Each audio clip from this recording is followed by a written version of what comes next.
The warning lights flashed red across the control room of Deep Space Station. Omega-7. Lieutenant Kekstar's 4 eyes blinked rapidly as he stared at the readings on his screen. Something was wrong. Very wrong. "Commander Yulanara," he called out, his voice shaking. "You need to see this." Commander Yulanara floated over to Kekstar Station. Her tentacles moved through the water-filled suit that kept her alive in the station's atmosphere. The Aquatic Federation had built this monitoring station at the edge of known space to watch for threats, but nothing had prepared them for this. "What is it?" she asked, her voice bubbling through the water. "I'm picking up a massive energy signature. It's moving toward us from the outer rim." Kekstar's claws clicked nervously on his controls. "At first, I thought it was a dead star, or maybe a big asteroid. But look at this." The main screen lit up with sensor data. A huge object was moving through space, but it wasn't drifting like dead rock. It was moving with purpose. It had direction. It was under control. How big? Commander Yulanara asked. Kekstar ran the numbers again. He couldn't believe what he was seeing. "Commander, if these readings are right, this thing is over 200 kilometers long." The water in Yulanara's suit turned a darker blue. This was her species' way of showing fear. "That's impossible. Nothing is that big. Run the scan again. I've run it 5 times already. The readings are the same." Kekstara's voice got quieter. "Commander, there's something else. It's not alone." More dots appeared on the screen. Smaller objects were following the massive one. But even these smaller ships were larger than most battle cruisers. The entire group was moving in perfect formation. "Send an emergency signal to the Galactic Council," Yulanara ordered. "Priority 1. Tell them we have an unknown fleet approaching from deep space." As the signal went out, stations across the galaxy received the alert. At the central command of the Vorthan Empire, Admiral Zethkara Scales turned from green to dark red when he saw the report. The Vorthans had conquered half the galaxy with their massive war fleets. Their dreadnought ships were the biggest and strongest in known space. But this thing made their biggest ship look like a small fighter craft. "Get me visual confirmation," Admiral Zethkara growled to his officers.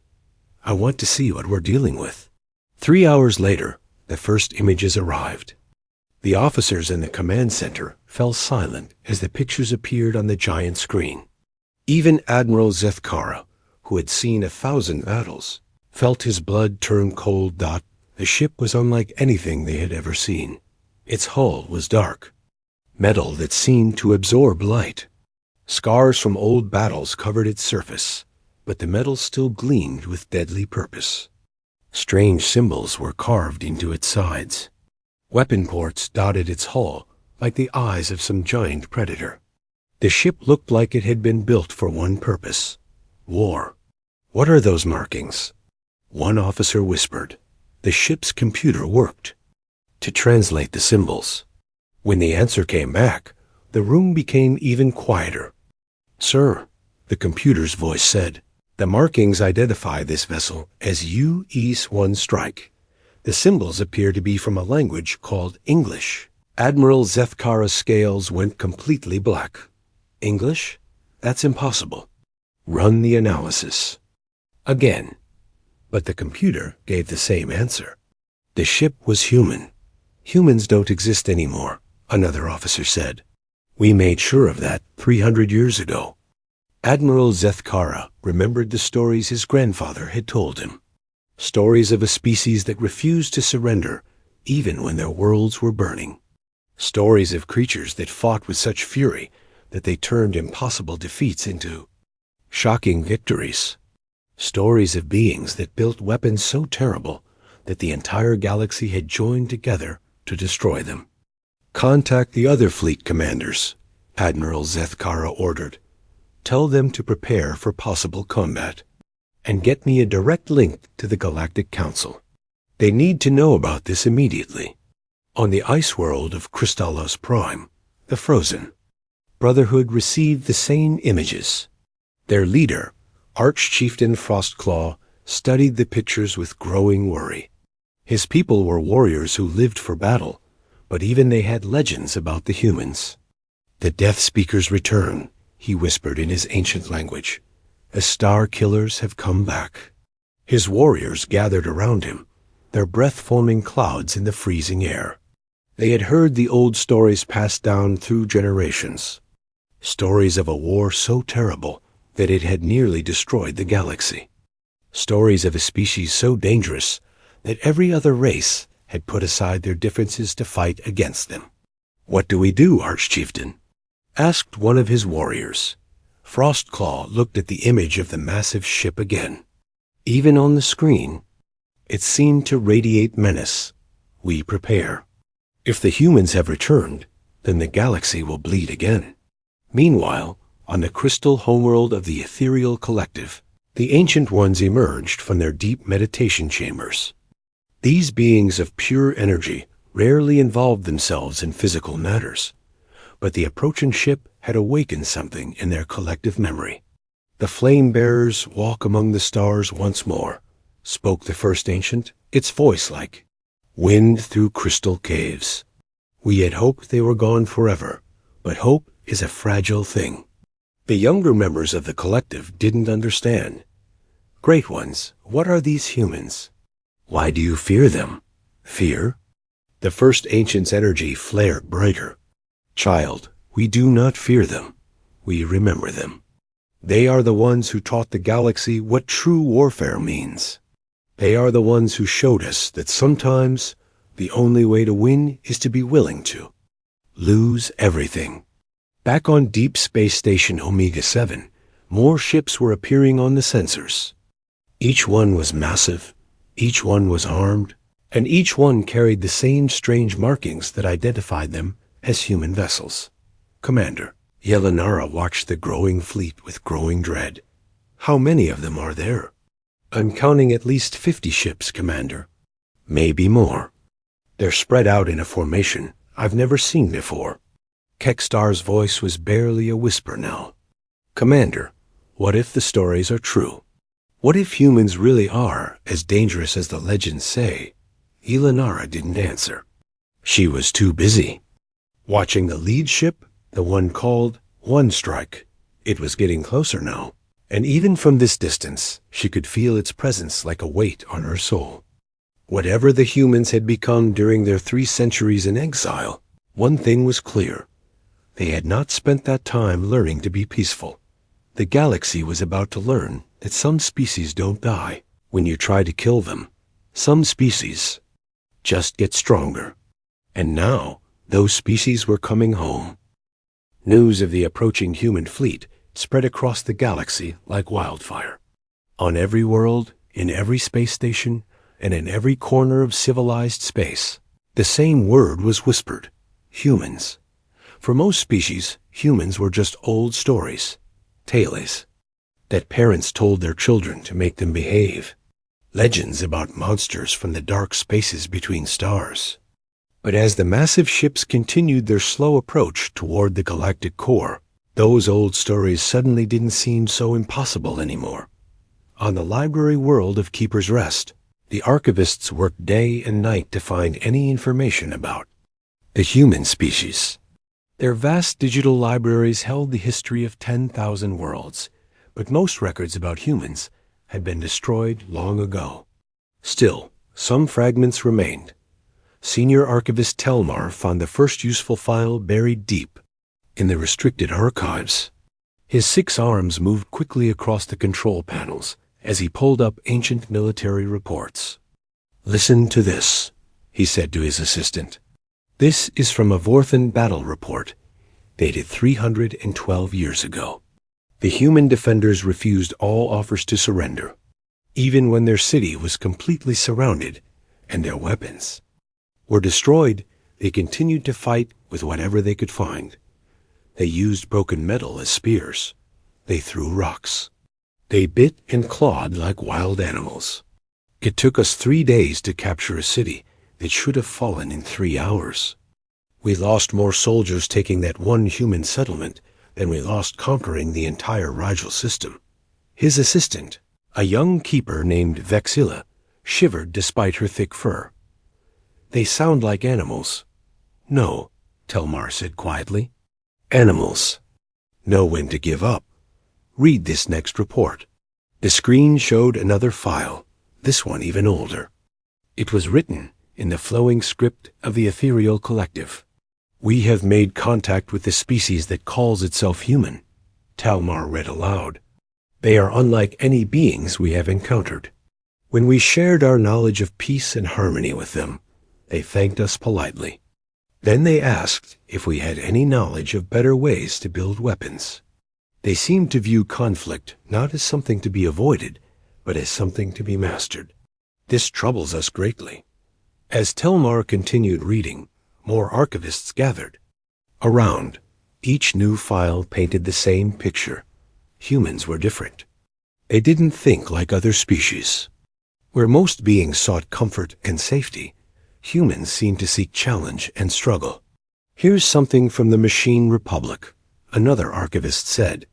It's from their war analysis computers. Human tactical thinking does not follow logical patterns. They make decisions that should result in defeat, yet somehow achieve victory. Our war computers cannot predict their actions, because their actions are not based on mathematical probability. They are based on something our systems cannot calculate, the willingness to sacrifice everything for victory. Meanwhile, on the hive world of Zarthek Prime, the insectoid swarms were having their own discussions about the returning humans. The swarm queen Ziktau called together her war speakers to share what their collective memory held about the old enemy. The hive mind remembers. She clicked in the musical language of her people. We remember the burning wars. We remember the humans. The war speakers gathered in a circle around their queen. Their compound eyes reflected the dim light as they prepared to share the memories passed down through their genetic code. Tell us, great queen, one of them asked.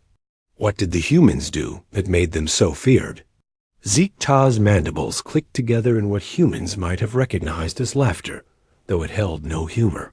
They did something that no other species had ever done. They made the entire galaxy afraid of them. She began to share the memories stored in her DNA. Images flowed from her mind to theirs, showing ancient battles from long ago. We attacked their colony world of New Terra with 1 million warriors, she continued. It should have been an easy victory. The planet had only 50,000 human defenders, and half of those were not even soldiers. They were farmers, teachers, children. The war speakers leaned closer, their attention focused completely on their queen. But humans do not think like we do. When we landed our armies, we expected them to surrender or at least to gather their forces for a proper battle. Instead, every human became a warrior. The farmers used their farming tools as weapons. The teachers turned their schools into fortresses. Even the children fought us with rocks and sticks. One of the war speakers made a confused, chittering sound. But Great Queen, surely superior numbers would still win? That is what we thought, Ziktau replied. But humans have something we do not understand. They call it stubbornness. When a human decides to fight, they do not stop fighting until they win or until they die. There is no middle ground. The memory continued to flow. The war speakers saw images of human defenders who kept fighting even when they were badly wounded. They saw humans who set off explosions that killed themselves just to take some enemies with them.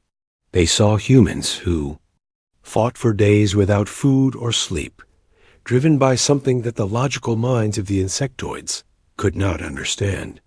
We won that battle eventually, the queen continued, but it cost us 800,000 warriors to defeat 50,000 humans. And as we celebrated our victory, we received reports that every human world was preparing for war. Not just their military worlds, but every world. Every human settlement, no matter how small, was turning itself into a fortress. The war speakers were silent as they processed this information. Finally, one of them spoke up. "Great Queen, if humans are so dangerous, why did we not simply avoid them? Why did we go to war?" Zikta's eyes grew darker. "Because, young one, we made the same mistake that every species made. We thought that because humans were small and soft compared to us, they would be easy to defeat. We did not understand that strength comes in many forms. We measured their bodies, but we did not measure their will. On the gas giant Typhon Alpha, the Void Walkers held their own council of war. These energy beings lived in the planet's atmosphere, feeding on electrical storms and magnetic fields. They rarely concerned themselves with physical matters, but the approaching human fleet had stirred memories they had tried to forget. Elder, Storm Rider pulsed with nervous energy as it addressed the gathered collective. The star-touched return. "To us, the ones who taught us that even gods can bleed." "Explain this to us, Elder," requested a younger Void Walker named Wind Dancer. "How can beings of flesh and bone threaten us? We are energy itself. We cannot be destroyed by physical weapons." Storm Rider's form flickered with what might have been remembered pain. "That is what we believed, young one. But humans have a gift for making the impossible happen. Do you know what they did when they first encountered our kind?" Wayne Dancer and the other young Void Walkers waited for the answer. "They studied us. While we were busy feeling superior to these primitive meat creatures, they were learning how we worked. They discovered that although we are made of energy, we still follow certain rules. We still have patterns. And once humans understand the patterns of something, they find ways to break those patterns." Storm Rider's memory reached back 3 centuries to the first and only war between the Void Walkers and humanity. They built weapons that could disrupt our energy forms, devices that could trap us in magnetic bottles, tools that could turn our own electrical nature against us. For the first time in our species' history, we learned what it meant to fear death. The younger Void Walkers pulsed with shock. Their kind had always believed they were immortal, untouchable by the physical universe. "But Elder," Wind Dancer asked, "surely our superior technology and wisdom gave us advantages?" "Technology, yes. Wisdom?" Storm Rider's form dimmed. "Young one, humans taught us that wisdom without will is useless. They may not have had our advanced science, but they had something we lacked, the absolute refusal to accept defeat. When we destroyed one of their research stations, they built 2 more. When we captured their scientists, those scientists found ways to escape and continue their work. When we thought we had beaten them, they came back stronger." As these conversations happened across the galaxy, more and more records were being found. Ancient battle reports, diplomatic files, scientific studies, and personal journals all painted the same picture. Humans were unlike any other species in the galaxy, but perhaps the most chilling discovery came from the archives of the Galactic Council itself. Deep in their most secure files, the current council members found a document that had been sealed for 300 years. It was labeled Final Assessment, Human Threat Level. Council Leader Mordain read the file aloud to the Emergency Assembly. Her voice shook as she spoke the words written by her predecessors. "After careful analysis of human military capabilities, psychological profiles, and cultural patterns, this council reaches the following conclusion. The human species represents an existential threat to galactic civilization. Not because of their technology, which is adequate but not exceptional. Not because of their numbers, which are small compared to most major species. But because of their fundamental nature." The council chamber was completely silent as she continued. Reading, "Humans do not think like other sapient species. They do not seek." The human fleet entered inhabited space on a Tuesday morning, Galactic Standard Time. Within 6 hours, the galaxy's economy collapsed. Stock markets, that had been stable for centuries, suddenly crashed as traders realized what was approaching. The Vorthen military-industrial complex, which had supplied weapons to half the galaxy for generations, saw their stock price drop by 90% in a single day. Why? Because everyone who looked at the human ships realized that their weapons were already out of date. On the trading world of Commerce Prime, broker Sylvek watched his life's work disappear on the screens in front of him. His tentacles twitched nervously as he tried to understand what was happening. "Sir," his assistant said, her voice high with panic, "the Galactic Defense Fund just lost 40 trillion credits in value. The Insurance Guild is refusing to cover any policies on worlds in the human fleet's path. The shipping corporation has grounded all their vessels." Sylvek had been a trader for 200 years. He had seen wars, plagues, and natural disasters. But he had never seen anything like this. The mere approach of the human fleet was destroying the galaxy's entire economic system. What about the military stocks? He asked, though he already knew the answer. "Worse, sir. Nobody wants to buy weapons anymore. Not when they've seen what human weapons can do." The truth was that everyone who had studied the images of the human ships had reached the same conclusion. The galaxy's military technology was primitive compared to what the humans had built. The weapons on the smallest human escort ship were more advanced than the main guns on the biggest galactic dreadnought. Meanwhile, governments across the galaxy were facing their own crises. On the democratic world of New Athens, President Corellin called an emergency session of the planetary parliament. "Citizens," she announced to the packed chamber, "we must decide our response to the approaching human fleet. Do we fight? Do we flee? Or do we try to negotiate?" The chamber erupted in shouting as representatives tried to make themselves heard over each other. "Fight?" yelled Representative Thaxmar. "With what? Our entire military couldn't destroy one of their escort ships. Then we run," shouted another voice. "Evacuate the planet before they arrive." "Run where?" came the reply. "Every system in the galaxy is panicking. There's nowhere to go." President Corellin tried to restore order, but the fear in the room was too strong. These were beings who had lived their entire lives in a peaceful, stable galaxy. They had never faced a threat like this. On the military world of Fortress Prime, the situation was even worse. General Raxter stood in front of a massive holographic display showing the positions of every military unit in the galaxy. Red dots marked friendly forces. A single blue dot marked the human fleet. The difference in size was terrifying. "Sir," his aide said quietly, "we've run the battle simulations. Even if we gather every military ship in the galaxy, we have less than a 5% chance of victory." General Raxter studied the display. He had spent his entire career preparing for war, but never a war like this. "What if we use the planet?" "Killers?" "The humans seem to have shields that could withstand direct hits from planet-destroying weapons, sir. Our computers estimate that their main ship, the One Strike, could survive the explosion of a small star." The general felt his confidence crumble. He had always believed that sufficient military force could solve any problem. But what do you do when the enemy is simply too strong to fight? As the human fleet continued its approach, entire sectors began to evacuate.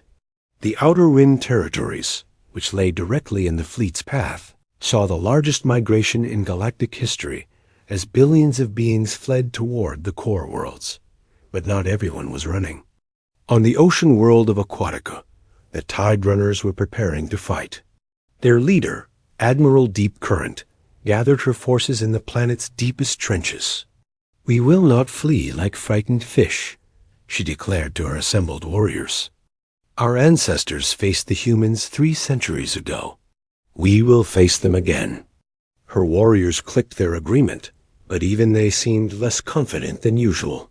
The old stories about human naval warfare were particularly frightening to water-dwelling species. Humans, it was said, had learned to fight in environments where most other species couldn't even survive. "Admiral," One of her captains said, "What if the stories about human adaptability are true? What if they've learned to fight underwater as well as they fight in space?" Deep Current's fins flattened against her head. She had been wondering the same thing. Then we will teach them that the deep waters belong to us. But even as she spoke, she wondered if the humans had already learned that lesson and found a way to master it. The human fleet's progress could be tracked not just by sensor readings, but by the wave of chaos that preceded it. Refugee ships clogged the space lanes as entire populations tried to flee. Pirates and raiders found easy targets among the fleeing civilians. Some star systems declared independence from the Galactic Council, hoping that isolating themselves would make them less attractive targets. On the industrial world of Factory 7, the situation was different. Instead of evacuating, the population was working day and night to build weapons. Factory manager Bolturner had converted every production line to military use. "If the humans want to fight," he announced to his workers, "we'll give them one." These factories built the ships that conquered the Andromeda sector. They can build ships to stop the humans too. His workers, members of the machine race known as the Iron Collective, responded with electronic approval signals. They began producing warships at a rate never seen before in galactic history. But even as they worked, they wondered if it would be enough. The first completed ship rolled off the production line after only 3 days of work. It was a masterpiece of engineering, armed with the most advanced weapons the galaxy could produce. But when the designers compared it to the images of human ships, they realized a disturbing truth. Their newest and most advanced warship was still decades behind human technology. Meanwhile, the Galactic Council was holding emergency session. After emergency session, Council leader Mordain had not slept in 4 days as she tried to coordinate a response to the crisis. "What's the status of the evacuation fleets?" she asked her aide. "Overwhelmed, Counselor. We have 10 billion beings trying to flee the Outer Rim, but only transport capacity for 2 billion. The refugee camps in the core worlds are already overcrowded. And our military response? Admiral Zethkara is gathering every available ship at the Sigma Point defense line. But the humans will reach inhabited space long before our forces are ready." Mordain looked at the tactical display with growing despair. The human fleet was still moving at a steady pace, not rushing but not slowing down either. They seemed completely confident in their ability to handle whatever the galaxy threw at them. "Have we received any response to our communication attempts?" "No, Counselor. The humans are not responding to any hails. They're not jamming our signals, but they're simply ignoring us completely." This was perhaps the most frightening aspect of the entire situation. If the humans had responded with threats or demands, the galaxy would have known how to react. But the complete silence was unnerving. It suggested that the humans didn't consider the galaxy's current inhabitants worth talking to. As the human fleet approached the first inhabited system in their path, something strange happened. The fleet stopped. For 12 hours, the massive ships hung motionless in space, just outside the system's asteroid belt. Long-range sensors detected unusual activity as smaller craft launched from the main ships and spread out in a complex pattern. Admiral Zethkara watched the human formations from his command ship. "What are they doing?" "Unknown, sir. They appear to be surveying the system." "Surveying for what?" "We're detecting deep space scans, gravitational measurements, and what might be archaeological surveys of the dead worlds in the outer system." This was puzzling. The dead worlds had been uninhabitable for millions of years. Why would the humans be interested in them? Then the answer came from an unexpected source. Dr. Yixtel, a xenoarchaeologist who had been studying the dead worlds for decades, sent an urgent message to the Council. "Those worlds aren't naturally dead," she reported. "I've been studying them for 30 years, and all the evidence points to artificial destruction. Someone destroyed the civilizations that lived there long ago. The implications hit everyone. At the same time, the humans weren't just surveying the current inhabitants of the galaxy. They were investigating what had happened to previous inhabitants. They were looking for evidence of other species that had been destroyed. They were looking for a pattern. When the human fleet finally started moving again, their formation had changed. The ships spread out in a defensive pattern that suggested they now considered themselves to be in hostile territory. More weapon ports were visible on their hulls. More fighter craft could be seen patrolling around the larger ships. But most unsettling of all was what happened next. As the human fleet passed through the empty system, they left something behind. A small probe, barely visible to sensors, was placed in orbit around the system's star. Similar probes were left in every system the fleet passed through. Soon, a network of human monitoring devices stretched across the galaxy's outer. The UES-1 strike stopped directly above the capital world of Centralis Prime, casting a shadow that darkened entire continents. For the first time in 3 centuries, a human ship hung in the skies above the seat of galactic government. Surface below, 12 billion beings from 1,000 different species looked up at the massive vessel with fear, wonder, and dread. The ship was so large that it was visible to the naked eye from the planet's surface, a dark spot that blocked out the sun and turned day into an artificial twilight. Council leader Morgaine stood on the observation deck of the central tower, staring up at the human ship. Her advisors surrounded her, but none of them spoke. What was there to say? After weeks of panic, preparation, and desperate planning, the moment they had all been dreading had finally arrived. "How long has it been there?" she asked. 6 hours. "Counselor," replied her aide. "It arrived at exactly noon, local time, and has remained in a stationary orbit ever since." "Any communication?" "None, Counselor. Just like before, they're not responding to any of our signals." Mordain continued to stare up at the ship. Even from this distance, she could see details of its construction. Weapon ports that could level cities. Shield generators that could probably deflect the full firepower of the galactic fleet. And somewhere inside that massive hull, there were humans. Living humans. "Counselor," another aide interrupted her thoughts. "We're detecting movement around the human ship." "What kind of movement?" "Smaller vessels are deploying from the main ship. They appear to be taking positions around the planet." Morgaine felt her blood turn cold. Were the humans preparing to attack? After all this waiting, were they finally about to see what human warfare looked like in the modern age? But the attack didn't come. Instead, the small human ships simply took up positions around Centralis Prime and waited. They made no aggressive moves, but their presence was unmistakable. The planet was surrounded. Similar scenes were playing out on worlds across the galaxy. Human ships had appeared above every major population center, every military base, and every seat of government. Not attacking, but present, watching, waiting. In the depths of space, Admiral Zethkara commanded the largest military fleet in galactic history. Ships from every major species had joined together in a desperate alliance to face the human threat. But as he watched human vessels position themselves throughout the galaxy, he realized that his fleet was already obsolete. "Sir," his tactical officer reported, "we count at least 2,000 human ships spread across 47 star systems. They've managed to position forces near every major population center in the galaxy." "How is that possible?" Admiral Zethkara demanded. "We've been tracking their fleet for weeks. They only had a few dozen ships. It appears that the ships we were tracking were only the advance force, sir.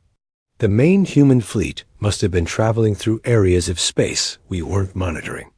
The Admiral studied the tactical display with growing horror. The humans hadn't just returned to the galaxy. They had invaded it. While everyone was focused on the obvious threat of the one strike In its escort fleet, hundreds of other human ships had quietly moved into position throughout civilized space. "Order, sir?" his tactical officer asked. Admiral Zethkara stared at the display for a long moment. His fleet was powerful, but it was concentrated in one location. The human ships were spread out everywhere. Even if he could defeat the humans in a straight battle, which seemed unlikely, they were positioned to destroy dozens of worlds before his fleet could respond. "Stand down," he said quietly. "All ships maintain position but do not take any aggressive action, sir." "The humans have already won," Admiral Zethkara explained. "We just haven't admitted it yet." Back on Centralist Prime, the waiting continued. Government officials tried to maintain normal operations, but it was impossible to focus on routine business with a human warship hanging in the sky above them. Citizens filled the streets, some fleeing in panic, while others simply stood and stared upward at their uninvited visitors. Then, after 12 hours of silence, something changed. The One Strike's communication array activated. Every radio, television, computer, and communication device on the planet suddenly received the same signal. The transmission was so powerful that it overpowered all other broadcasts. Across the galaxy, the same thing happened on every world where human ships were present. For a moment, there was only static. Then, a voice spoke. It was a human voice, speaking in perfect galactic standard. The accent was strange, unlike any the current generation had heard before, but the words were clear and unmistakable. "Citizens of the galaxy," the voice began, calm and measured. "This is Commander Sarah Chun of the United Earth Ship One Strike, speaking on behalf of the Human Colonial Federation. We have returned." The simple words sent shockwaves through every world, every station, and every ship in civilized space. After 3 centuries of silence, humanity was speaking again. 300 years ago, the voice continued, "You believed you had eliminated us. You were thorough. We'll give you that. Entire worlds burned under your weapons. Fleets were scattered to the void. Families were separated across the dark spaces between stars. Children grew up never knowing the warmth of the sun because no human world was safe from your hunt." On Centralist Prime, Council Leader Mordain listened to the broadcast with growing dread. The human voice was not angry or threatening. If anything, it sounded almost conversational. But there was something underneath the calm tone that made her skin crawl. It was the sound of someone who had been waiting a very long time to have this conversation. "But humans have a saying," Commander Chun continued. "What doesn't kill you makes you stronger. We spent these centuries in the dark spaces between stars, in the cold void where your species cannot survive. We learned, we grew, we built, we became something new." Images began to accompany the voice. Pictures of human settlements in the deep void, cities built inside asteroids and space stations, constructed in the hearts of nebulae. The galaxy saw humans living in environments that would kill most other species, thriving in conditions that others would consider impossible. "We learned to survive without planets," the voice explained. "We learned to build our cities in space itself. We learned to find resources in places you never thought to look. And most importantly, we learned to work together in ways we never had before." More images flowed across the broadcasts. Human children playing in zero gravity. Human scientists working in laboratories built inside the shells of dead stars. Human engineers constructing ships so massive that they dwarfed anything the galaxy had ever seen. The ships you see around your worlds today represent only a small fraction of our capabilities, Commander Chun said, and for the first time there was a hint of something darker in her voice. "The One Strike is not our most powerful vessel. It is simply the first of many." As if to prove her point, new contacts began appearing on sensor screens throughout the galaxy. More human ships, emerging from hyperspace near every major star system, ships that made even the one strike look small by comparison. "We have returned not for conquest," the human voice continued, "but for a reckoning. You will answer for what you did to our people." The broadcasts paused, and in that silence, the galaxy held its breath. Then Commander Chan spoke again, and her words changed everything. "We know which species participated in the Great Purge. We know which governments signed the extermination orders. We know which military units carried out the attacks on our worlds. We have spent 3 centuries gathering evidence, collecting testimony, and building our case."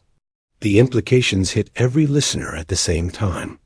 The humans hadn't just been hiding and surviving. They had been investigating. They had been preparing for Judgment Day.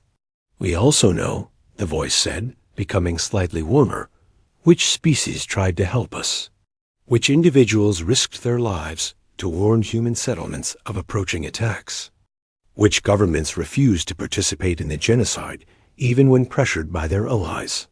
We have not forgotten our friends any more than we have forgotten our enemies." On the water world of Aquatica, Admiral Deep Current felt a flicker of hope. Her people had indeed tried to warn human settlements when possible. Perhaps the Tide Runners would not be considered enemies after all. But on the fortress world of Zethkara Prime, Admiral Zethkara felt his heart sink. His people had not just participated in the Great Purge, they had led it. The Vorthan Empire had been the primary force behind the campaign to exterminate humanity. "Over the next several standard days," Commander Chan announced, "we will be making contact with the governments of this galaxy. Some of you will be offered the chance to make amends for past crimes. Others will be given the opportunity to pay compensation for the damage you caused. And some ... The pause stretched out for several seconds. "Some of you will face justice of a different kind." The broadcast continued for another hour, but the message was clear. Humanity had returned, and they had brought with them a detailed accounting of every crime committed during the Great Purge. They had evidence, they had weapons, and they had the will to use both. But perhaps most terrifying of all was what the humans didn't say. They made no demands for immediate surrender. They set no ultimatums. The galaxy's response to humanity's return was swift and chaotic. Within hours of Commander Chan's broadcast, governments across civilized space began falling apart. On the corporate world of Trade Station Alpha, the board of directors held an emergency meeting. Chairman Velkoth paced nervously around the conference table as his fellow board members argued about their next move. "We have to offer them something," insisted Director Malcross. "Our trade records show we sold weapons to the Purge fleet. If the humans have that information—" "Of course they have it," Velkoth snapped. "They've had 300 years to gather evidence. The question is, what do we offer them that might save our lives?" The answer came from an unexpected source. Director Silton, the youngest member of the board, had been quietly accessing the company's historical databases. "We also helped them," she said suddenly. "Look at these records from 302 years ago. We sold medical supplies to human refugee ships. We provided fuel to human vessels trying to escape the Purge fleet. We even hired human traders when other companies wouldn't." A glimmer of hope passed through the room. Perhaps their company's history wasn't entirely black after all. Similar conversations were happening on worlds throughout the galaxy. Some species discovered that their ancestors had indeed participated in the Great Purge. Others found evidence that their people had tried to help human refugees. But most found a mixture of both. Some individuals who had committed crimes, and others who had tried to do the right thing. The humans, meanwhile, remained silent and patient. Their ships stayed in position around major worlds, but they made no aggressive moves. They simply waited, allowing the galaxy time to examine its own conscience. 3 days after the broadcast, The first formal response came from an unexpected source, the ocean world of Aquatica. Admiral Deep Current personally piloted a small diplomatic vessel up to the human ship in orbit around her world. As she approached the massive vessel, she was surprised to receive a communication from the humans. "Admiral Deep Current," came a voice from the human ship. "We have been expecting you. Permission granted to dock at Bay 7. The fact that they knew her name and rank was unsettling, but Deep Current pressed on. She had come too far to turn back now. The docking bay of the human ship was vast, enough to hold her entire vessel with room to spare. As she disembarked, she was met by a human wearing what appeared to be a military uniform, though unlike any design she had seen in the old records. "Admiral Deep Current," the human said, offering what her species recognized as a respectful greeting. "I am Captain Rodriguez. Welcome aboard the UE's Leviathan." Deep Current was surprised. The human spoke her language perfectly and seemed to understand Tide Runner customs. "You know our ways," she observed. "We have had 3 centuries to study." Captain Rodriguez replied, "We remember that your people tried to warn our settlements when the Purge fleet was approaching. Many human lives were saved because of Tide Runner courage." Relief flooded through Deep Current. "Then you do not consider us enemies?" "No, Admiral. We consider you friends who were caught in an impossible situation. Come, Commander Chun is waiting to speak with you." As they walked through the corridors of the human ship, Deep Current was amazed by what she saw. The technology was clearly far advanced beyond anything the galaxy currently possessed, but it was also different in philosophy. Where galactic ships were built for efficiency and standardization, human ships seemed to be built for adaptability and growth. "Your ships are alive," she said suddenly. Captain Rodriguez smiled. "In a sense, yes. We learned to build our vessels like living organisms, able to grow, adapt, and repair themselves. It was necessary for survival in the deep void." They entered a large chamber where Commander Chun was waiting. The human leader was younger than Deep Current had expected, but her eyes held the weight of centuries. "Admiral," Commander Chun said, "thank you for coming. Your people's actions during the Purge have not been forgotten. We would like to discuss how our species can work together in the future." Over the next several hours, Deep Current and Commander Chun negotiated the first formal alliance between humanity and another galactic species in 3 centuries. The agreement was fair and respectful, acknowledging past wrongs while building toward a better future. But not all first contacts went so smoothly. On the fortress world of Zethkara Prime, Admiral Zethkara received a very different message from the humans. Instead of an invitation to talk, he received a formal legal document listing his species' crimes during the Great Purge. The list was comprehensive. Dates, locations, casualty numbers, and individual commanders responsible for each. Atrocity. The humans had indeed spent 3 centuries building their case, and their evidence was overwhelming. At the bottom of the document was a simple statement: "The Vorthan Empire will answer for these crimes. Prepare your defense. Admiral Zethkara." Read the document with growing despair. His people had not just participated in the Purge, they had led it.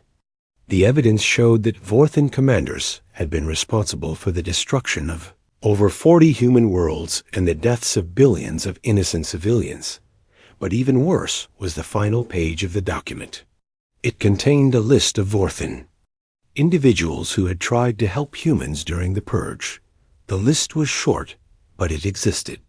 Some members of his species had chosen compassion over hatred, even when it went against orders. "These individuals and their descendants will be protected," the document stated. "The rest of you will face judgment." As word of the human legal proceedings spread through the galaxy, a clear pattern emerged. Species that had helped humans were offered friendship and alliance. Species that had remained neutral were offered the chance to establish normal diplomatic relations. But species that had actively participated in the genocide faced a very different future. The humans had divided the galaxy into three categories: friends, neutrals, and enemies. And they had the power to enforce those distinctions. 6 months. After the one strike first appeared above Centralus Prime, the new galactic order was becoming clear. Human ships now patrolled the major space lanes, not as conquerors, but as peacekeepers. Pirates and raiders who had plagued merchant vessels for centuries suddenly found themselves facing human warships that could destroy entire fleets with ease. Trade, routes that had been dangerous for generations, became safe overnight. The humans didn't demand tribute or taxes for their protection. They simply made it clear that attacking innocent vessels would result in swift retaliation. But for species that had participated in the Great Purge, life became much more difficult. The Vorthan Empire found their military restricted to their home system. The rigid hierarchists discovered that their requests for trade agreements were ignored. The Eternal Dominion learned that their ambassadors were no longer welcome on neutral worlds. The humans didn't need to attack these species directly. They simply made it clear that anyone who did business with former genocide perpetrators would find themselves cut off from human trade and protection. Given the humans' obvious technological and military superiority, most species chose to side with humanity. On Centralus Prime, Council Leader Mordain watched this transformation with mixed feelings. The galaxy was certainly more peaceful now, but it was peace enforced by human power rather than galactic cooperation. Counselor, her aide reported, the human representative is here for your weekly meeting. These meetings had become routine over the past several months. Commander Chun, or one of her representatives, met with galactic leaders regularly to discuss the transition to the new order. Today's representative was someone Mordain had not before, a human who introduced himself as Ambassador Williams. Ambassador, Mordain said, I must ask you directly, what are humanity's long-term intentions for the galaxy? Ambassador Williams considered the question carefully before answering. Council Leader, humanity learned something important during our exile. We learned that trying to control everything leads to weakness, not strength. We don't want to rule the galaxy. Then what do you want? We want justice for the crimes committed against us. We want assurance that such crimes will never happen again. And we want to build a galaxy where different species can coexist without resorting to genocide. Mordain found herself believing the humans' words. Over the months since their return, humanity had shown remarkable restraint. They could have easily conquered the galaxy, but instead they had chosen to reshape it through economic and diplomatic pressure. What about the species that participated in the purge? She asked, will you eventually forgive them? Ambassador. Williams was quiet for a long moment. Forgiveness is possible, Council Leader, but it requires acknowledgement of wrongdoing, genuine remorse, and concrete steps to make amends. Some species have already begun this process. Others still deny that they did anything wrong. As if to illustrate his point, a news report appeared on the chamber's screens. The Vorthan Empire had just announced a formal apology for their role in the Great Purge, along with a commitment to pay reparations to human survivors. It was the first time in their species' history that the proud Vorthans had ever admitted to being wrong about anything. They're learning, Ambassador Williams observed. It may take time, but most species will eventually understand that the old way. Admiral Kethver stood on the bridge of his massive warship and looked down at the small, blue planet below. Earth, such a tiny world, spinning slowly in the darkness of space. The humans who lived there had no idea what was coming for them. Admiral's skin was gray and rough, like old leather. His eyes were black and cold. He had destroyed many worlds before this one. Earth would be no different. At least, that's what he thought. Sir, the gates are ready, said Commander Vexter, bowing low. The commander's voice shook with fear. Everyone feared Admiral Kethver. He had earned that fear through blood and fire. Kethver smiled, showing sharp teeth. Good. Today, the humans learn their place in the galaxy. They are nothing but insects. We will step on them like the bugs they are. The Zelhari Dominion ruled 17 star systems.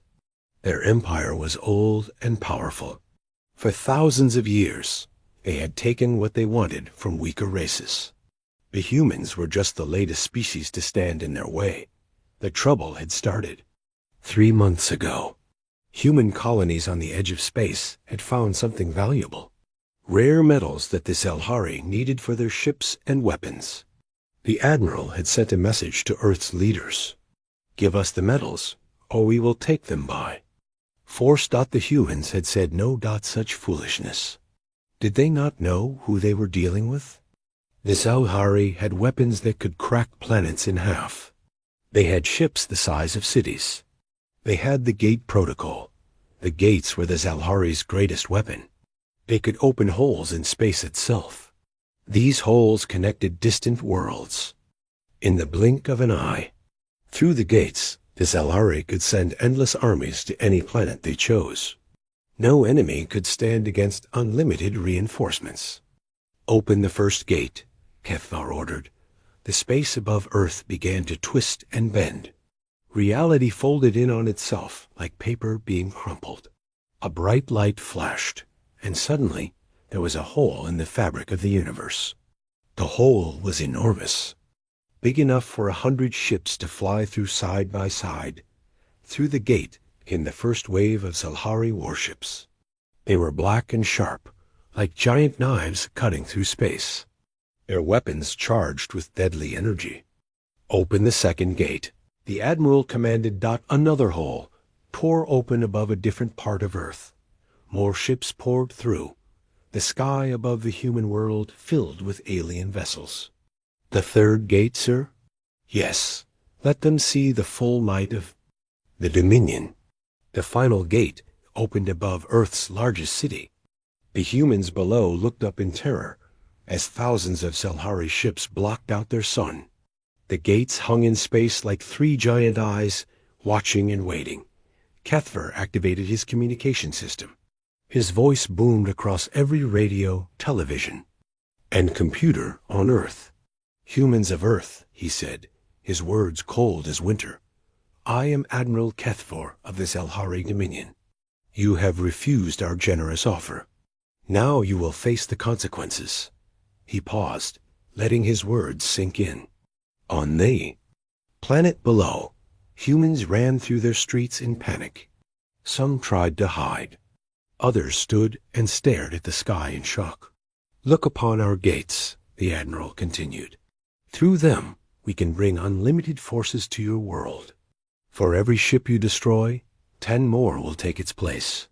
For every soldier you kill, 100 more will come through the gates. Surrender now, and we will be merciful. Resist, and we will grind your bones to dust.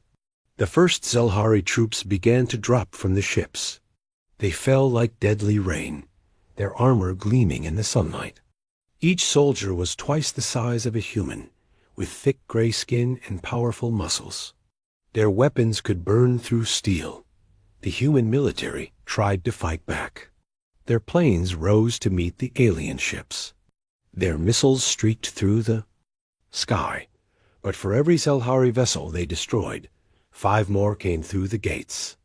The aliens seemed to have no end to their numbers. In the great cities of Earth, the Zelhari soldiers landed and began their work.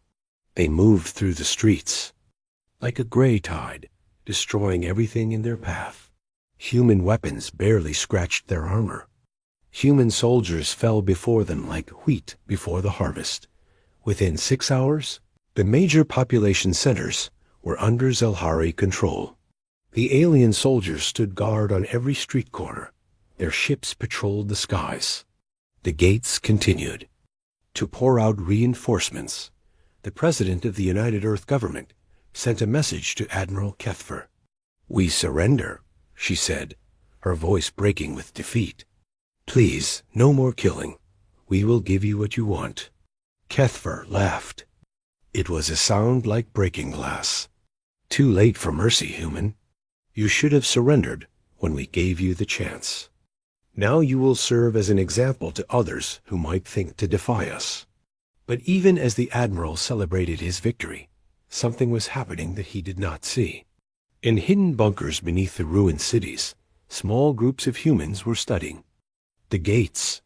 They watched the swirling energy with curious eyes. They took measurements and made calculations that Dr. Sarah Chun crouched in a basement laboratory under what used to be Geneva.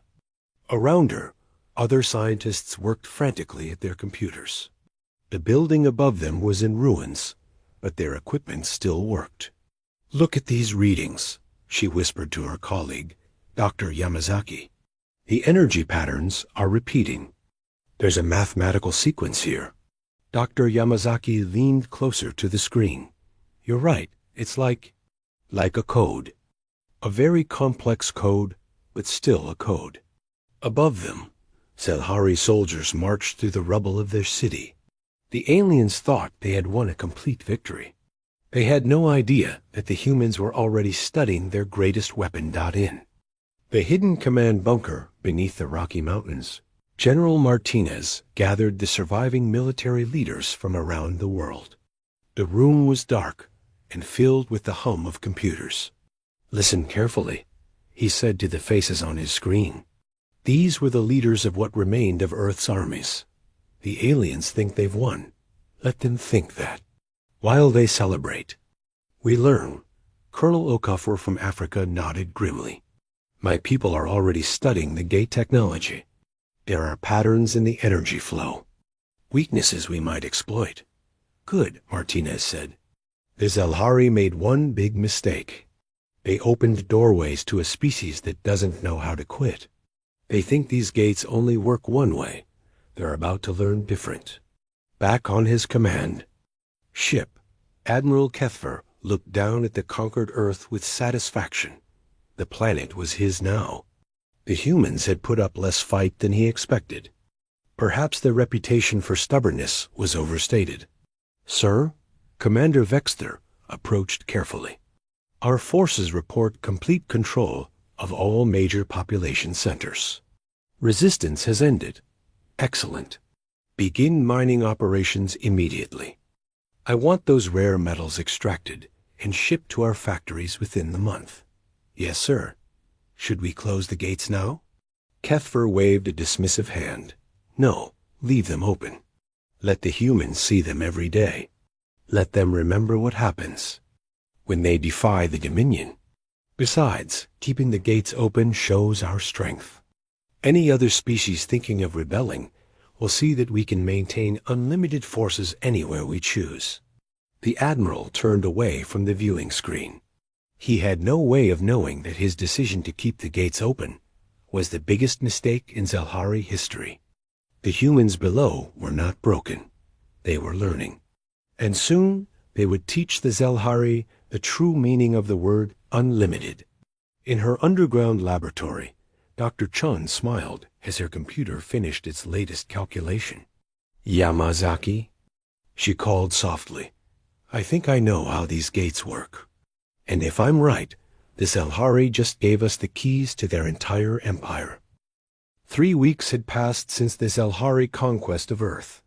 Admiral Kethver sat in his comfortable command chair, reading reports from across the planet. Everything was going according to plan. The humans worked in their mines, digging up the precious metals his empire needed. They kept their heads down and did as they were told. Perfect. Just as it should be. The Admiral did not know that beneath the surface, something incredible was happening. In hidden bunkers and secret laboratories around the world, human scientists were working day and night. They were doing what humans did best. They were learning that Dr. Sarah Chun had not slept in 3 days. Her eyes were red and tired, but her mind was sharp with excitement. She stared at the equations flowing across her computer screen. Each number brought her closer to understanding the impossible. The gates aren't magic. she whispered to herself. They're just science we don't understand yet. Dr. Yamazaki looked up from his own workstation. Any progress, Sarah? More than progress, she said, her voice growing stronger. I think I've cracked it. The Zelhari gates work on quantum entanglement principles. They create stable wormholes by linking particles across vast distances. That should be impossible. The energy requirements alone, ... Sarah smiled for the first time in weeks. That's what I thought too. But look at this. She pointed to a series of calculations on her screen. They're not generating all that energy themselves. They're borrowing it from the space between dimensions. It's brilliant, really. And completely stupid at the same time. What do you mean? They built a door. Yamazaki. But they never learned how to lock it. Across the world, other human scientists were making similar discoveries. In a bunker beneath the ruins of Tokyo, Dr. Nakamura had figured out how to detect gate frequencies. In London's underground, Professor Williams had mapped the energy flow patterns. In a hidden facility in the Australian outback, Dr. Patel had discovered something even more interesting. The gates worked both ways. General Martinez received the reports in his mountain stronghold. The news was better than he had dared to hope. He called together his remaining commanders from around the world. Ladies and gentlemen, he said to the faces on his secure video link, our scientists have given us a gift. The Zelhari gates aren't just portals, they're highways. And highways run in both directions. Colonel Okafor leaned forward from her hidden base in Kenya. You mean we can use their own gates against them? Better than that. Martinez smiled grimly. We can build our own. Dr. Chun's team has figured out the basic principles. They're already working on a prototype. The prototype was small, no bigger than a dinner plate. Dr. Chun and her team had built it from scraps and salvaged alien technology. It hummed quietly in the corner of their laboratory, bending space in ways that should have been impossible. Ready for the first test? Dr. Yamazaki asked. Sarah nodded. Let's see if we can open a door to the other side of this room. She activated the device. The air above it began to shimmer and twist. A small hole appeared, no bigger than a coin. Through it, they could see the far wall of their laboratory. It works, Sarah breathed. We actually did it. But they needed more than a tiny portal.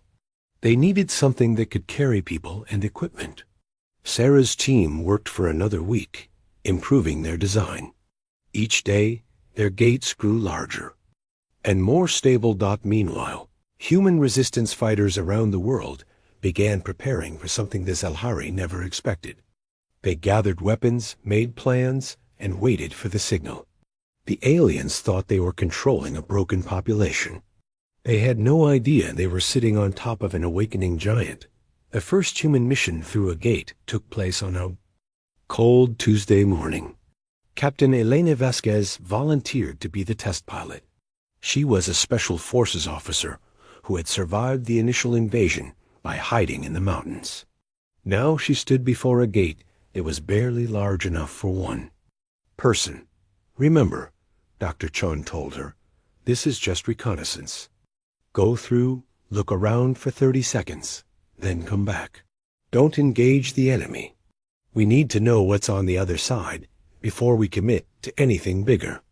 Elena nodded and stepped forward. The gate felt strange as she passed through it, like walking through thick water. For a moment, everything went dark. Then she was standing in what looked like a storage room filled with alien equipment. She was inside a Zelhari ship. Elena counted to 30, memorized everything she could see, then stepped back through the gate. The portal closed behind her with a soft whisper. Well, Sarah asked. We're not just connected to other places on Earth, Elena said, her eyes wide with amazement. That was a Zelhari vessel. I was actually inside one of their ships. The implications were staggering. If humans could access Zelhari ships through the gates, They could access anything. The aliens had built a network that connected their entire empire, and now humans had learned to use it. Dr. Chun immediately began working on larger gates. If they could send one person through, they could send teams. If they could send teams, they could mount real operations against the occupiers. Admiral Keffer remained completely unaware of what was happening beneath his feet. His reports told him that human resistance had ended. The mining operations were proceeding smoothly. Everything was under control. He was very, very wrong. The Zelhari had made their empire by being stronger and more advanced than their enemies. They had better weapons, bigger ships, and superior technology, but they had never faced an enemy like humanity before. They had never fought a species that could learn and adapt so quickly. In her laboratory, Sarah finished calibrating a gate, large enough for a full squad of soldiers. "This is it," she told General Martinez over their secure communication link. "We're ready for the next phase." "Excellent. How many people can it transport?" 12 at a time. And Sarah ... "We can put this gate anywhere we want. I've been studying the Zelhari network. Their ships, their bases, even their home worlds, they're all connected through the gate system." Martinez was quiet for a long moment. When he spoke again, his voice was filled with grim satisfaction. "Dr. Chun, you may have just given us the keys to their entire empire." Above ground, Zelhari soldiers continued their patrols. They walked through human cities with confidence, secure in their superiority. Their ships dominated the skies. There, gates hung in space like symbols of absolute power. They had no idea that human scientists had turned their greatest weapon into humanity's greatest opportunity. The Zelhari had opened 3 gates to conquer Earth. Soon, they would learn that humans could open 1,000 gates to free the galaxy. In military bases hidden around the world, human soldiers prepared for missions unlike anything in history. They would not march across battlefields or sail across oceans. They would step through doorways and appear in the heart of enemy territory. The Zelhari thought they had won a war. They had actually started one. And they were about to discover that when you give humans a tool, they don't just learn to use it, they learn to make it better. The gates that had brought invasion would soon bring liberation. The network that had delivered conquest would deliver freedom. The Zelhari had opened a door they thought only they could control. They were about to learn how wrong they were. The first human strike happened at exactly midnight Zelhari time. Captain Elena Vasquez led a team of 12 soldiers through Dr. Chun's experimental gate. One moment they were standing in an underground bunker on Earth. The next moment they were inside the heart of Zelhari Prime, the capital world of the alien empire. The Zelhari guards never saw them coming. Elena and her team moved like ghosts through the corridors of the Imperial Palace. Their mission was simple: plant listening devices, steal information, and get out without being detected. The Zelhari had ruled their empire for thousands of years. They had never faced an invasion on their home world. Their security was designed to stop fleets of ships, not small teams that appeared from nowhere. The palace was enormous, with walls made of some kind of black stone that gleamed like metal. Strange symbols covered every surface. The air smelled different here, thicker, with a metallic taste that made the humans' throats burn. "Remember," Elena whispered into her radio, "we are ghosts, in and out without a trace." Her team spread through the building like smoke. Private Johnson planted a listening device in what looked like a conference room. Sergeant Kim found a computer terminal and began copying files. Corporal Martinez discovered something that made his blood run cold. Maps showing Zelhari forces throughout the galaxy. They had enslaved dozens of worlds. The mission lasted exactly 28 minutes. Then Elena's team vanished back through their gate, leaving no trace they had ever been there. except for the intelligence they carried with them. General Martinez studied the stolen files with growing amazement. "Look at this," he said to his staff officers. "The Zelhari Empire is huge, but it's also weak. They control their subject worlds through fear alone. Most of their subject species hate them. What does that mean for us?" Colonel Okafor asked. "It means we're not just fighting for Earth anymore. We're fighting to free an entire galaxy."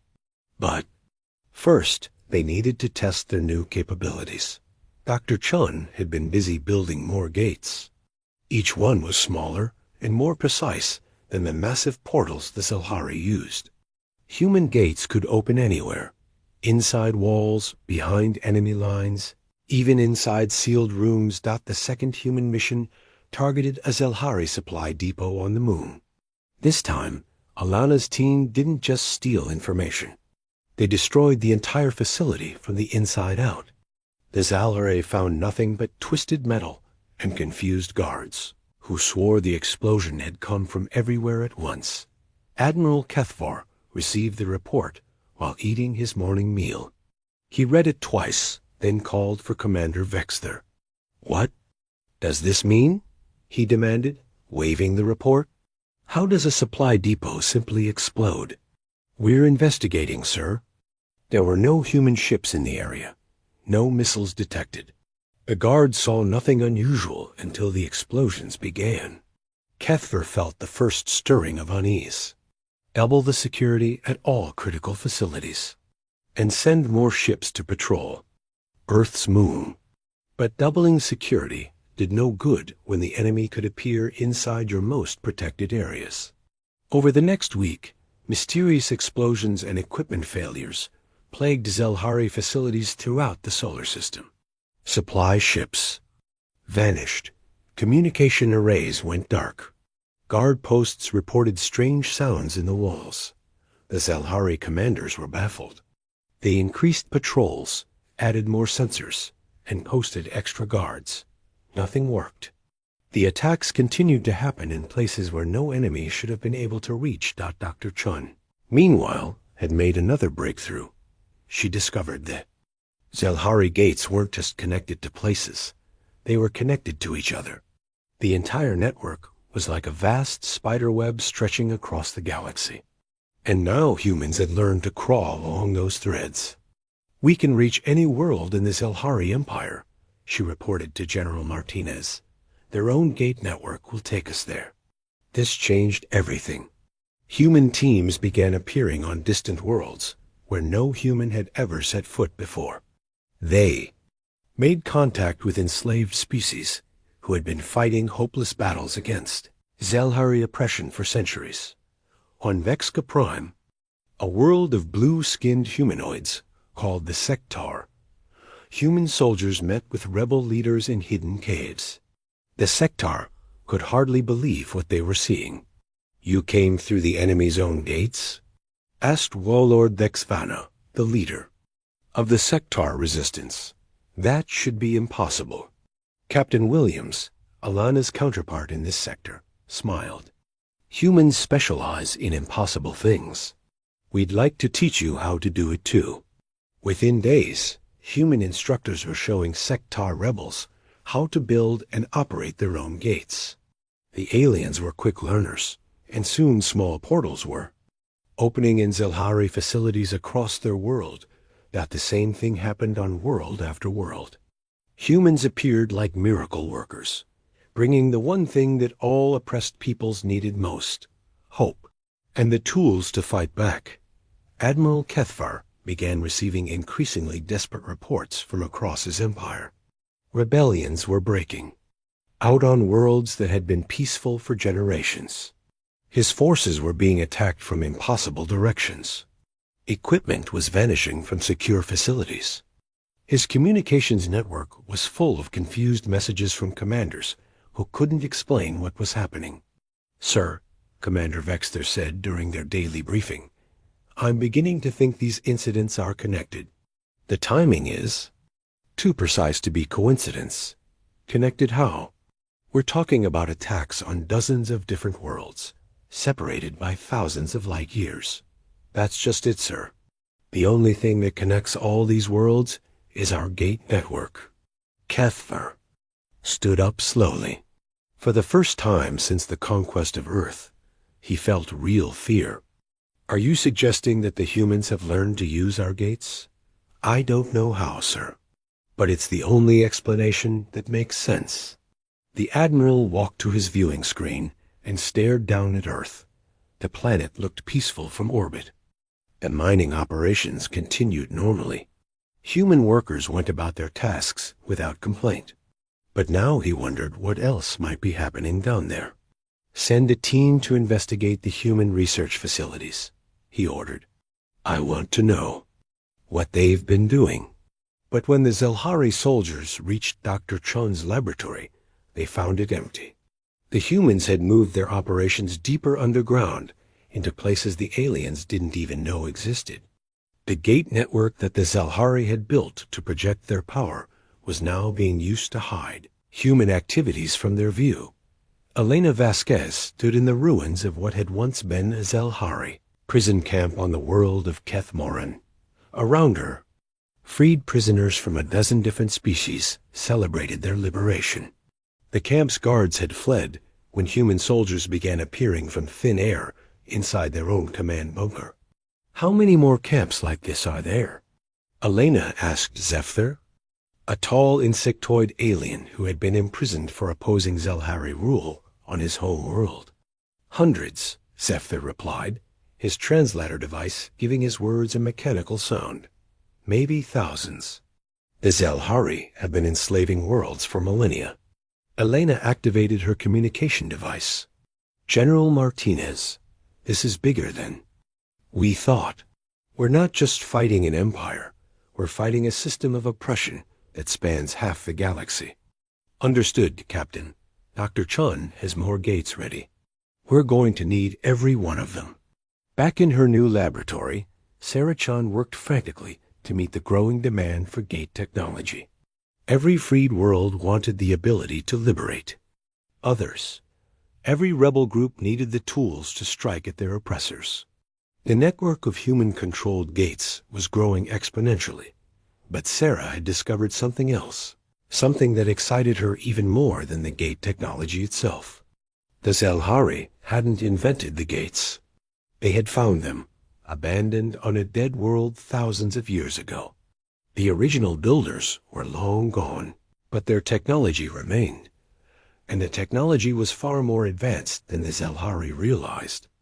They had been using the gates like hammers when they were actually precision instruments. The original builders had designed them to be controlled by thought, not crude mechanical interfaces. They had built-in safety features and hidden capabilities that the Zelhari had never discovered. Sarah began unlocking these hidden features one by one. Gates that could open silently. Gates that could become invisible to sensors. Gates that could create multiple exits from a single entrance. The possibilities were endless. Admiral Kethvar stood alone on his command bridge, watching reports pour in from across his crumbling empire. World after world was slipping from his control. His ships were being destroyed by enemies that appeared from nowhere and vanished just as quickly. His soldiers were afraid to enter their own facilities, never knowing if humans might be waiting. Inside, the conquest of Earth was supposed to be a demonstration of Zelhari power. Instead, it had become the beginning of the Empire's end. The Admiral realized with growing horror that in trying to crush humanity, he had given them access to his civilization's greatest secret. The gates that had built his empire were now tearing it apart. And somewhere in the darkness between worlds, human voices were calling out to every enslaved species in the galaxy. We're coming to set you free. General Martinez stood in the war room deep beneath the Rocky Mountains. The walls were covered with displays showing star maps of the Zelhari Empire.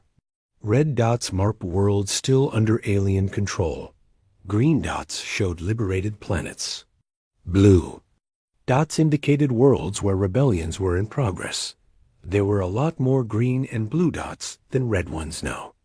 Status report Martinez called out. Colonel Okafor stepped forward. Sir, we now have operational gates on 47 worlds. Human teams are training local resistance fighters on 32 more planets. The Zelhari have completely lost control of the Outer Rim territories. Major Thompson added, our intelligence teams report that the Zelhari military is in chaos. They're pulling forces from peaceful worlds to try to contain the rebellions. But every time they move troops, the rebels open new gates behind them. Martinez nodded with grim satisfaction. Dr. Chun, what's the status of the swarm protocol? Dr. Sarah Chun looked up from her tablet. Dark circles under her eyes showed how hard she had been working, but her voice was strong and clear. Ready for implementation, General. We can open 2,000 small gates simultaneously across 17 star systems. Each gate will be active for exactly 60 seconds, long enough to deploy teams, but too brief for the Zelhari to track or counter. The swarm protocol was humanity's masterstroke. Instead of fighting the Zelhari Empire world by world, they would attack everywhere at once. Every major Zelhari facility, every command center, every prison camp would face human infiltrators at the same moment. The aliens would have no way to coordinate a defense against such a widespread assault. Begin implementation in 6 hours, Martinez ordered. Signal all teams to prepare for simultaneous deployment. Across the galaxy, human soldiers and their alien allies made final preparations. Captain Elena Vasquez checked her equipment in a hidden base on Sector Prime. Her mission was to infiltrate the Zelhari Regional Command Center and disable their communications network. It would be the most dangerous assignment of her career. Remember, she told her mixed team of humans and Sector rebels, we go in fast and quiet. Plant the charges, get out, and let the explosions speak for themselves. Sergeant Kim, now leading his own squad, prepared for a mission to the Zelhari Military Academy on Vexcan Minor. His job was to rescue young aliens who were being forced to fight for their oppressors. These kids have been brainwashed since birth, he told his team. They might not want to be rescued at first. Be patient with them. On the prison world of Korthvol, Lieutenant Martinez led a team of former slaves in an assault on the main detention facility. The complex held over 10,000 political prisoners from dozens of worlds. Today, we empty every cell, she announced. Today, we show the galaxy that no cage can hold freedom. The countdown began. In hidden bunkers throughout human space, gate operators made final calibrations. Dr. Chun monitored the entire operation from her command center, watching as her revolutionary technology prepared to change the course of galactic history. All stations report ready, came voices from around the galaxy. Swarm protocol is go in 60 seconds, Martinez announced. On Zelhari Prime, Admiral Kethfer was meeting with his remaining commanders. Half of his fleet was destroyed or missing. His empire was collapsing faster than he could comprehend. The meeting was his last desperate attempt to find a strategy that might save his civilization. We need to fall back to our core worlds, suggested Fleet Commander Zax Thill. Abandon the outer territories and concentrate our forces. Abandon. Them to whom? Kethfer snarled. To humans who can appear anywhere they choose? There is nowhere to retreat to. At that moment, General Martinez's voice echoed across every Zelhari communication channel in the galaxy. Citizens of the Zelhari Empire, the human general said, his words translated into hundreds of languages. For too long, you have lived under the boot of tyrants. Today, that ends. Today, freedom comes to every world, every system, every corner of space where oppression has taken root. We are humanity, and we are here to help you reclaim your liberty. The swarm began. 2,000 gates opened simultaneously across Zelhari space. Each gate was small, barely large enough for a few soldiers to pass through. But they opened in perfect synchronization, in places the Zelhari could never have predicted. Human teams appeared inside Zelhari command bunkers, weapons facilities, communication centers, and detention camps. They moved with precision, born of months of planning and preparation. Each team knew exactly what to do and how long they had to do it.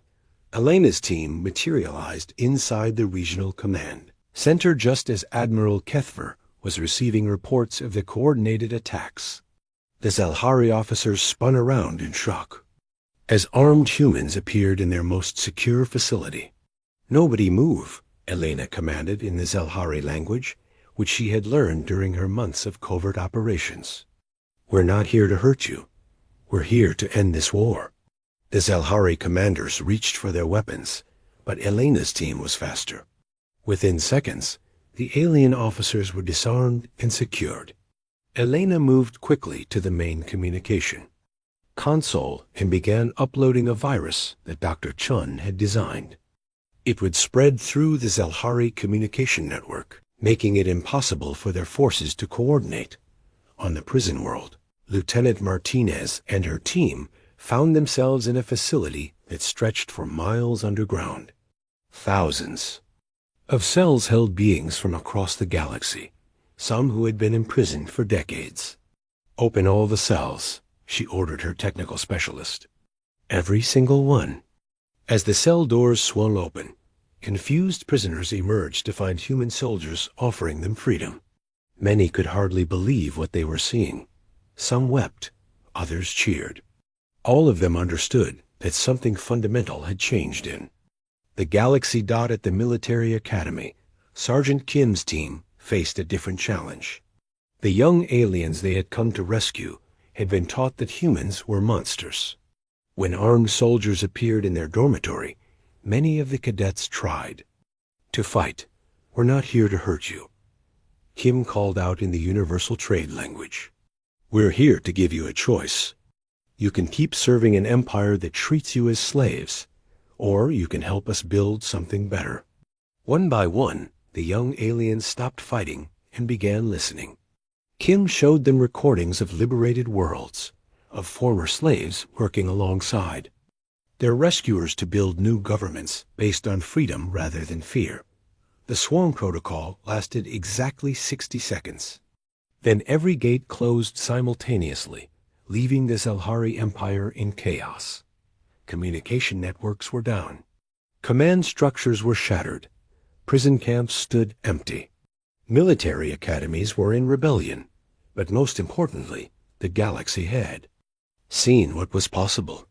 Billions of beings who had lived under Zelhari oppression for generations suddenly understood that their captors were not invincible.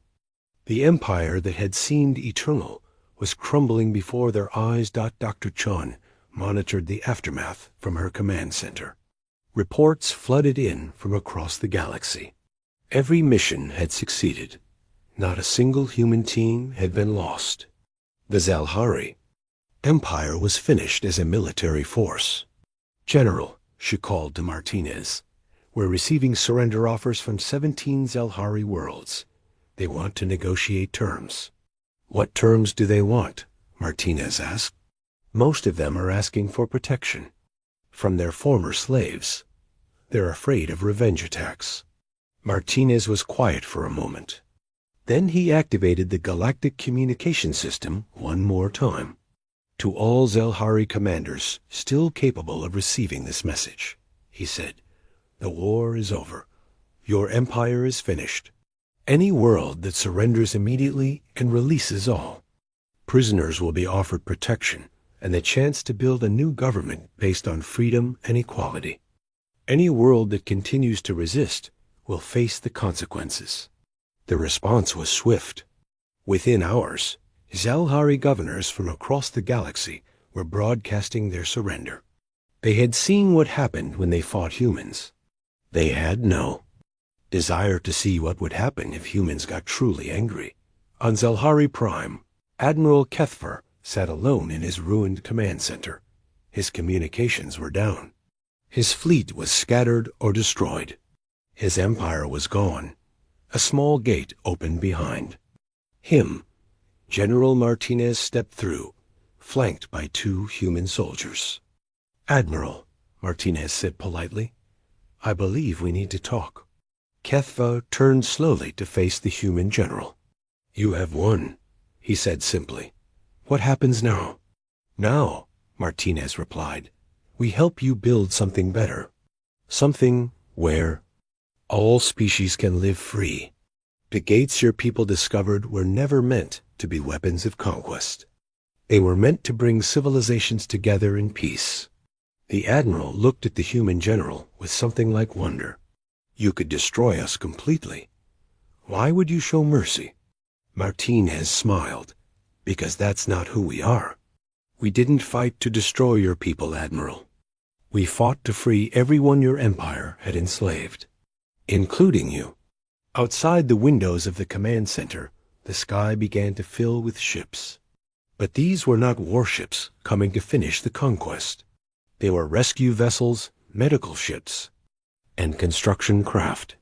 Humans had come not as conquerors, but as liberators. The gate that the Zalhari had opened to Earth would never close, but it would no longer carry instruments of war. Instead, it would carry hope. 1 year later, Dr. Sarah Chun stood in what had once been Admiral Kethver's command center. The room looked completely different now. The cold metal walls had been replaced with warm colors and living plants. Sunlight streamed through new windows.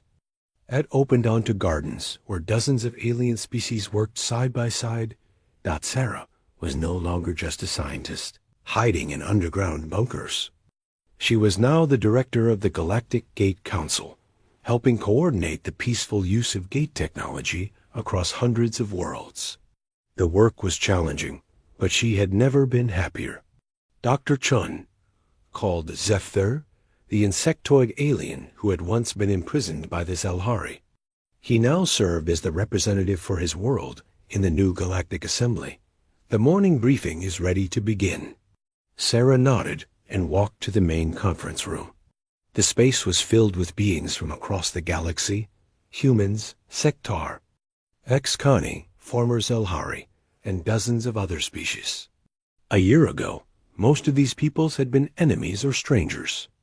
Now they worked together to build something unprecedented, a galactic civilization based on cooperation rather than conquest. General Martinez appeared on the main screen from his headquarters on Earth. "Good morning, everyone. I'm pleased to report that the latest group of worlds has voted to join the Free Galaxy Alliance. That brings our total membership to 247 systems." Applause filled the room. Each new member world meant millions more beings living in freedom, instead of oppression. "What about the remaining Zalhari holdout worlds?" asked Warlord Vexvana of the Sektar. Martinez's expression grew more serious. "There are still 12 Zalhari systems that refuse to surrender or negotiate. They've closed their gates and isolated themselves completely. Intelligence suggests they're developing new weapons." Sarah leaned forward. "Do they pose a threat to the Alliance?" "Unknown, but we're monitoring the situation closely." After the meeting, Sarah walked through the corridors of what was now called Unity Station. A complex had been built around the original Zalhari Command Center, but it bore no resemblance to the cold military facility it had once been. Gardens grew in every available space. Children from a dozen species played together in the common areas. Art from hundreds of worlds decorated the walls. She stopped at her favorite viewing window and looked out at the incredible sight beyond. Hundreds of ships moved through space in perfect harmony. Trade vessels, passenger liners, research ships, and construction craft. The orbital shipyards that had once built weapons of war now constructed hospitals, schools, and exploration vessels. Most amazing of all were the gates themselves. The massive military portals that the Zalhari had used for conquest had been replaced by networks of smaller, more elegant gateways. These new gates were works of art as much as technology, incorporating designs and materials from every member species of the Alliance. "Impressive, isn't it?" came a familiar voice behind her. Sarah turned to see Admiral Kethvar approaching. The former Zelhari commander looked very different than he had a year ago. He still wore a uniform, but instead of the black and silver of the Dominion, he now wore the blue and gold of the Alliance peacekeeping force. His role had changed from conqueror to protector. "Hello, Admiral," Sarah said warmly. "How are the new recruits doing?" Kethvar's expression softened, something that would have been impossible during his days as a Zelhari military leader. "Better than I hoped. Young Zelhari who grew up under the old system are eager to learn a different way of life. They want to be part of building something positive instead of destroying it." The Admiral had become one of the Alliance's most valuable assets. His knowledge of Zelhari military thinking helped the peacekeeping force predict and prevent conflicts before they started. More importantly, his public support for the Alliance encouraged other former Zelhari to embrace the new order instead of fighting it. "Any word from the holdout systems?" Sarah asked. Kethvar's expression darkened. "My former colleagues are making a terrible mistake. They think they can develop weapons powerful enough to reconquer the galaxy. They don't understand that the age of conquest is over." "What kind of weapons?" "Unknown, but I know how they think. They'll try to build something that can destroy gate networks entirely. They believe that if they can cut off our ability to move quickly between worlds, they can return to the old ways of slow conquest with traditional fleets." Sarah felt a chill of concern. The gate network was more than just a transportation system now. It was the foundation of galactic civilization. Millions of worlds depended on it for trade, communication, and mutual support. If someone found a way to destroy it, thoughts were interrupted by an urgent alarm. The communication system crackled to life with General Martinez's voice. "All Alliance forces, this is Priority 1 alert. Long-range sensors have detected massive energy signatures from the Zelhari holdout systems. Multiple large gates are opening simultaneously. All defensive positions, prepare for possible attack." Sarah and Kethvar rushed to the command center. The main screen showed a tactical display of local space. Huge gates were indeed opening, far larger than anything the Alliance used. Through them came ships unlike anything Sarah had ever seen. They were clearly Zelhari in design, but wrong somehow. Instead of the elegant curves of traditional Zelhari vessels, these ships were angular and threatening. Dark energy crackled around their hulls. Most disturbing of all, they seemed to absorb light rather than reflect it, making them appear like holes in space itself. "Those aren't normal ships," Kethvar said, his voice filled with horror. "They've been experimenting with dark matter technology. Those vessels could punch through any defense we have." The dark ships began moving toward Unity Station and the surrounding inhabited worlds. As they flew, space itself seemed to bend and twist around them. Any Alliance ship that came too close simply vanished, consumed by the terrible energies the Zelhari had unleashed. "General Martinez," Sarah called over the communication system, "we need to evacuate the civilian populations. These ships are unlike anything we've prepared for." "Already working on it," Martinez replied grimly. "But we have millions of beings on hundreds of worlds. We can't evacuate everyone fast enough." That's when Sarah had an idea. It was dangerous, possibly suicidal, but it might be their only chance. "Admiral Kethvar," she said, turning to the former Zelhari commander, "those ships are using dark matter technology. What happens when dark matter meets normal matter?" "Annihilation," Kethvar replied immediately. "Both are destroyed completely, releasing enormous amounts of energy. Why do you?" His eyes widened as he understood what she was thinking. "No, Dr. Chun, that's too dangerous. The energy release could destroy entire star systems.